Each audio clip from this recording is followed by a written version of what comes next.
Hey guys, Traveling Troy here. It's finally time for van build number 2. Today I want to talk about the floor insulation and the subfloor. And let's get to it. But first, let's break those chains.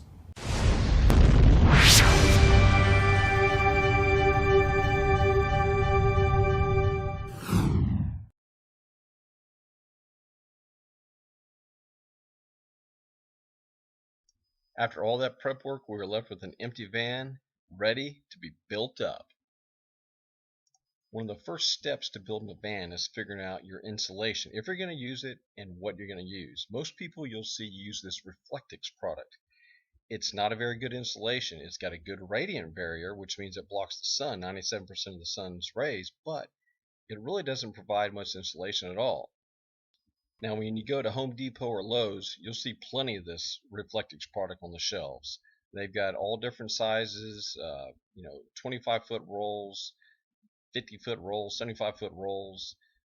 Just plenty of it. So, yeah, it's very common. It's so easy to get. That's why you'll see it in a lot of van builds. But we're not going to use Reflectix.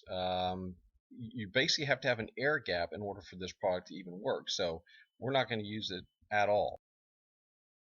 We also chose not to buy the Reflectix tape. Basically, this is the only size it comes in. It's a 30-foot roll. It might be able to do a whole van, but we decided to go with a 120-foot roll of Flex Fit tape. Now, this might not be right for everyone, but what we decided to use was Ultra Touch Radiant Barrier.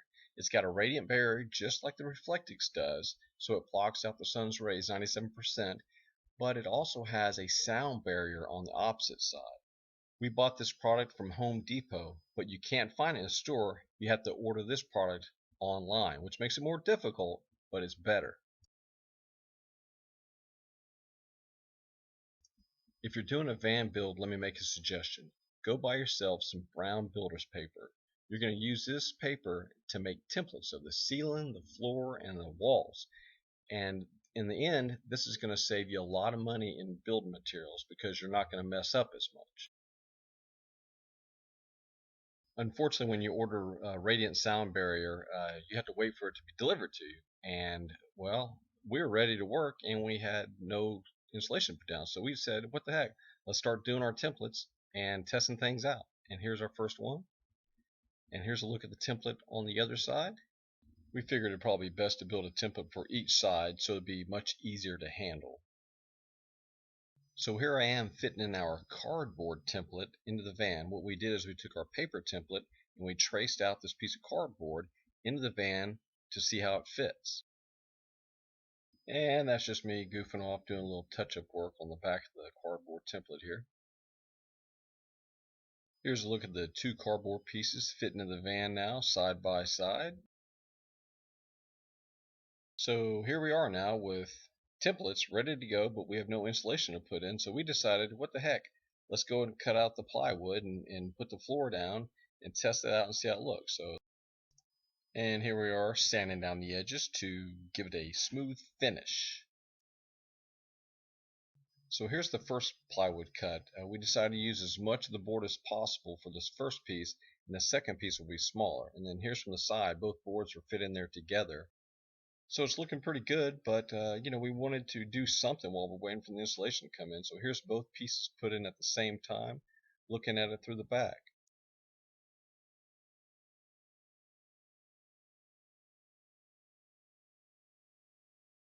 Since we bought the sound barrier insulation, we figured, hey, why not insulate the front cab area as well? So we pulled out the seats and we pulled out the mat and we rolled the insulation from the back door all the way up to the front firewall. With the seats pulled out, I'm anticipating 17 years of filth under this mat. The mat already had insulation on it in pretty decent condition, so we decided we were going to keep it. Here's a shaded look at what it looked like under the mat. Not in bad shape, but it definitely needed a bit of a cleaning. So we already had a template for the cargo area, but it's time to bring out the brown paper again and extend our template into the cab area.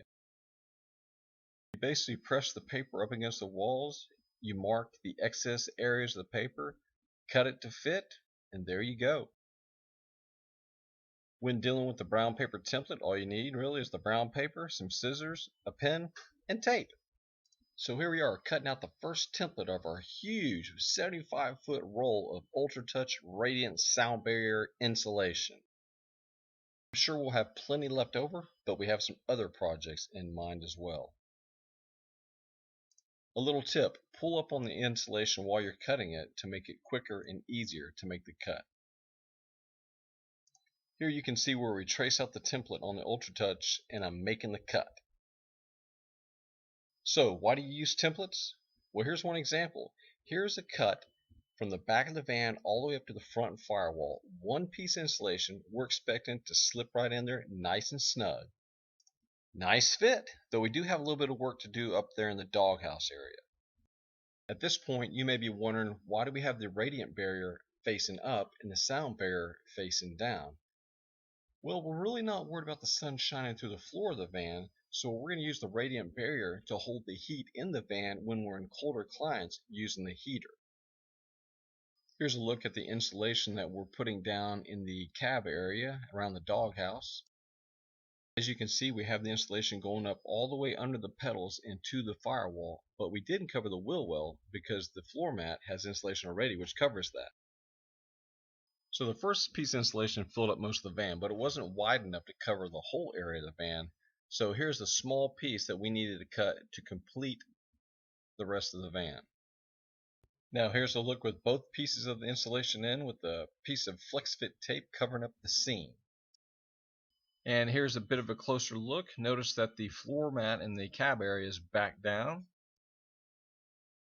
Hey, check it out. We've got seats again, insulation and seats. Woohoo! This Ultra Touch insulation is a great way to reduce wheel well road noise. Here's a look at the other wheel well. Notice that we used flex fit tape to seal all the seams.